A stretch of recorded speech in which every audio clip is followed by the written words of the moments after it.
அண்ணனுடைய கழகத்தினுடைய பொதுச் செயலாளராக துணை பொதுச் செயலாளர் இருந்தார். அது மூலமாக தான் இருந்தார். அதுலேருந்து தான் உடச்சது தான் அதிமுக. அதுக்கு பின்னாடி நம்ம சரி ரெண்டாவது அதிமுக போகிறதுக்கு நம்ம எண்ணம் இல்லை.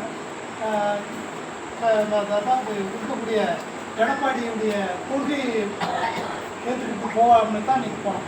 இன்றைக்கி இருக்கிற சூழ்நிலை நீங்கள் அதிமுக நிலையில் நீங்கள் யோசிச்சு பாருங்க. கிட்டத்தட்ட 17 தொகுதியில் டெபாசிட் 101 தொகுதியில் 3வது இடத்துக்கு 4வது இடத்துக்கு இப்படி மோசமான நிலைக்கு போயிருக்குன்னா அதிமுக.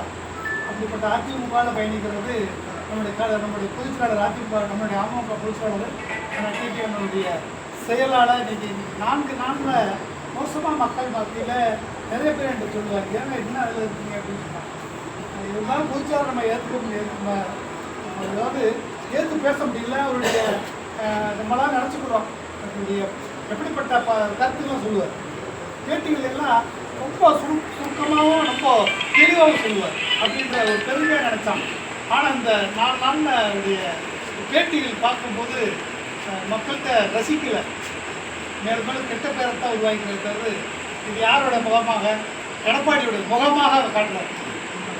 கடந்த காலத்தில் எடப்பாடியுடைய முகமாக, எடப்பாடியுடைய வார்த்தையாக யார்? ஜெயக்குமார் இருந்தார், உதயகுமார் இருந்தார், உதயகுமார் இருந்தார். இப்போ இருந்த இடம்லாம் எங்கே இருக்கார்? இருந்தார் உதயகுமார் 3வது இடத்துக்கு.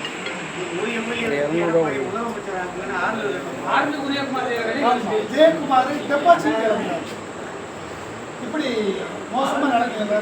இதே மாதிரி அண்ணனும் அதே மாதிரி நிலையில் போய்கிட்டு இருக்காரு அப்படின்றது தான் என்னுடைய கருத்து. இது இருக்கக்கூடிய இயக்கத்தை நம்ம மீண்டும் இருக்க வேண்டாம்ன்றது என்னுடைய கருத்து. எல்லாருக்கும் பதவி கொடுக்க முடியுமா அப்படின்னு எனக்கு கொடுக்க முடியும் தெரியல. ஆனாலும் ஒரு ஆளுங்கட்சி அப்படின்றதுல நம்ம ஒரு பயணிப்போம். அந்த காலத்தில் ஏதாவது ஒரு அமைப்பு உருவாகலாம், நமக்கும் ஒரு முக்கியத்துவம் கொடுக்க வரலாம், கிடைக்கும் நம்புவோம். எல்லாருக்கும் ஆரம்பத்திலே ஒரு பொறுப்போடு போக முடியாது, கேட்க முடியாது, ஒரு ஒரு ஒரு கோரிக்கையோடையும் போக முடியாது. நம்ம பயணிப்போம், ஆளுங்கட்சியோடு பயணிப்போம். ஏன்னா எதிர்காலன்றது புரட்சி தலைவருக்கு அடுத்து இருக்கக்கூடியவர்கள்.